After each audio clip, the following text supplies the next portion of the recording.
Hey, this is Corey Mack with Mack Show MMA. I'm back again with another video. Hey guys, I'm here to discuss the light heavyweight division of the UFC. I'm going to discuss what I think the UFC should do moving forward, what I feel like is the best way to handle this situation, and also what are the best possible matchups the UFC probably can make while Carlos Ulberg will be out injured. So listen, let's dive right into it. So as you guys know, reports did come out that Carlos Ulberg has a torn ACL. I thought it was a torn Achilles. Turned out it was a torn ACL. Ariel Helwani tweeted not too long ago. Obviously, everybody know who Ariel Helwani is. One of the most accurate reporters, if not the most accurate reporter in all of MMA. He did tweet and say, new UFC light heavyweight champion Carlos Ulberg did in fact tear his ACL en route to winning the belt last Saturday, per his manager, Ash Belcastro. He snapped it, Belcastro tells me. Ulberg had surgery yesterday. Belcastro says it went really well per his doctors. He also experienced bone bruising and tibia damage due to the fact that he was fighting with the torn ACL. He's dedicated to getting back as soon as he can, Belcastro said. Now listen, man, that's big news. That's huge news because I don't know if anybody familiar with ACL injuries. I'm a big sports fan. And the thing is, with an ACL injury, that's very tricky because the average timeline to even getting back, not even training, but just getting back fully healed takes a minimum of 9 to 12 months. And that's with no setbacks. That's assuming that the healing process went perfectly fine. So bare minimum, Carlos Ulberg is going to be out a year before he even trained. Not to mention, if you paid attention to Ariel Helwani tweet, it was bone bruising and tibia damage also due to the fact that he fought with the torn ACL after tearing it. So I would say bare minimum, not even including training yet, I would say he'd be out anywhere between a year and about 2 to 3 months. So bare minimum, Carlos Ulberg won't be fighting for a year and a half. Me personally, I feel like that's way too long to be holding out as a champion, especially considering the state that the light heavyweight division is in. It's a big clusterfuck. And actually, I want to go over the UFC light heavyweight division with you guys before we even move forward on the best possible matchups that I think that should happen. So let's just go over these rankings real quick before we even, further discuss. So obviously you got Carlos Ulberg as the champion. Number 1, you got Magomed Ankalaev. Number 2, you got Alex Pereira. Number 3, you got Yuri Prochazka. Number 4, you got Jan Blachowicz. At number 5, you got Khalil Roundtree. Number 6, you have Jamal Hill. Number 7, you have Paulo Costa. Number 8, you got Azamat Murzakanov.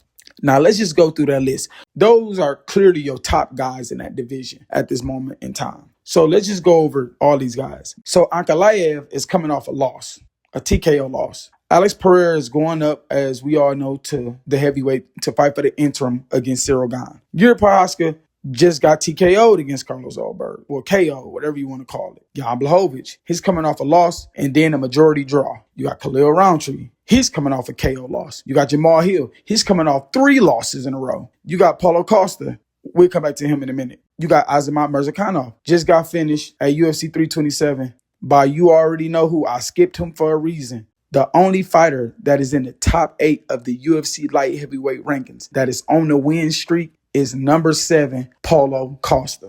If you asking me right now, Paulo Costa needs to be number 1 right now for the shot at the UFC light heavyweight champion if Ulberg decides to vacate or the UFC strip him. That's my honest opinion. Paulo Costa is the only one that's on a 2-fight win streak. The rest of these guys are all on loss streaks or draws.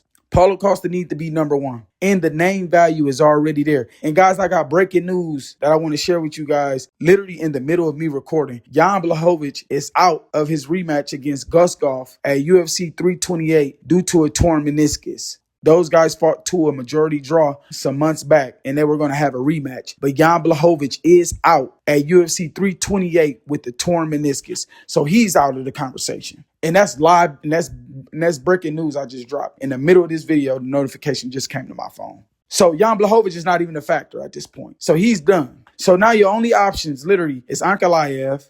At this moment in time, Ankalaev, Yuri Prochazka, Khalil Roundtree, Jamal Hill, Paulo Costa. We not even counting Murzakanov because he wasn't even high enough in the rankings before he got knocked the fuck out. And Paulo Costa is a newcomer to the light heavyweight division. So listen, man, this is what I think the UFC should do. My honest opinion. I think Carlos Ulberg should be stripped. Not even stripped. It'll look better if they go to him and have him vacated. It'll look better. Soon as you are ready to come back, you get first crack at the UFC light heavyweight belt. But we need that belt off you. You're going to be out a minimum of a year and a half. We cannot have that log jam in the division. Yuri gave up his belt when he knew he'd be out at least a year. Jamal Hill gave up his belt when he knew he'd be out at least a year. Carlos Ulberg is going to be out longer than those guys, according to reports. So we just can't have that log jam. Again, he will get the first crack. Now, don't strip him right away. Nah, fuck that. Don't strip him right away. Let's do this. Let's wait and see what happened at UFC White House with Alex Pereira. He's probably the biggest star in MMA right now. Him, Ilia Topuria, you got Charles Oliveira. You get what I'm saying. He's probably the biggest name right now. So let's wait and see what happened at the White House with him and Cyril Gane. I'm actually favoring Gane slightly, very slightly. That's a tough fight, man. That's a great fight. But anywho, if Pereira loses, all right, Pereira, no harm, no foul. Let's drop back down and take hold of this light heavyweight division again. Because in my opinion, he beats all those guys. He beats everybody he's beat majority of these dudes already. He's beaten Yuri Prochazka twice. He's beaten Ankalaev already. He's beaten Jan Blachowicz, even though it was a close fight. He's beaten Khalil Roundtree. He's beaten Jamal Hill. Only one he hasn't fought is Paulo Costa. That's near that top, who's on a nice streak. So, man, it's a mess right now. It's real shitty in the light heavyweight division right now.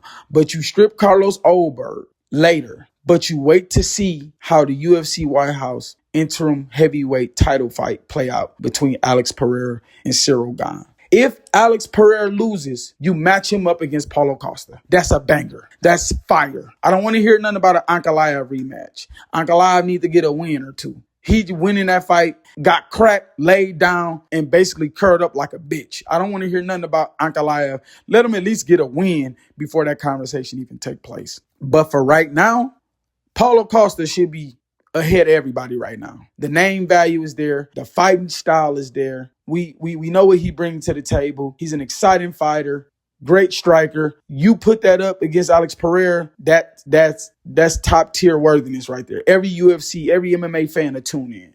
But if Alex Pereira wins and decides to stay at heavyweight, now you got a little bit more options.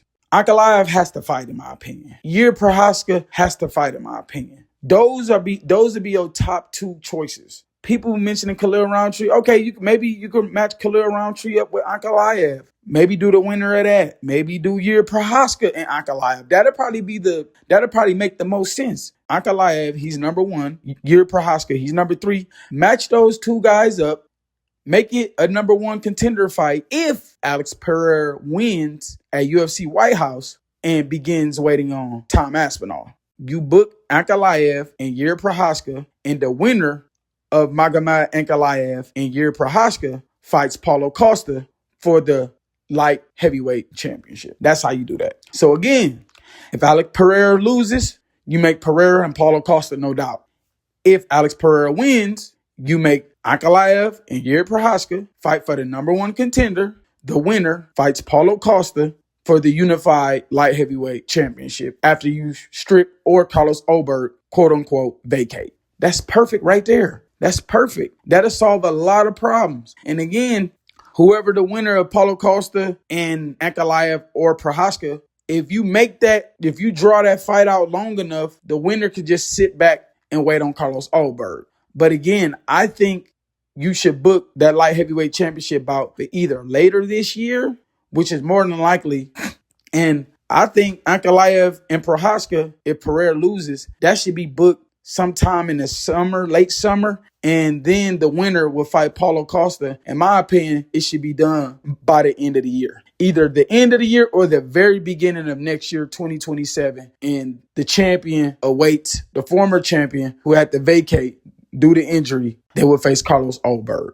That's perfect. So that's my opinion on it. That's how I feel like things should happen. Because again, you can't leave Carlos Ulberg as a champion for a year and a half while, this division is already, Carlos Ulberg is already not a big name, No disrespect to him. Carlos Ulberg is not a household name. A lot of people don't know who the fuck Carlos Ulberg is. But you have him holding up a division with potential stars or stars already like Yuri Prohaska and Paulo Costa and possibly the biggest star, Alex Pereira, if he decides to drop back down, depending on what happens at UFC White House against Cyril Gane. So again, that's how it should be handled. UFC got to be very careful with this because, again, you don't want a log jam continuing to happen at the light heavyweight division. And then on top of that, again, breaking news, number 4, Jan Blachowicz, is out with a torn meniscus. So he's done for about a year. So UFC, they got some stuff to figure out. But again, if they do what I said, I think that'd be the perfect way to handle it. So, hey, y'all, this is Corey Mack with Mack Show MMA. If y'all like this video, like any other videos, please like. You guys can comment. Let me know what you think. And please subscribe. I do this for y'all. The more subscribers, the better. So I will talk to y'all soon. More videos will continue to be dropping. Peace.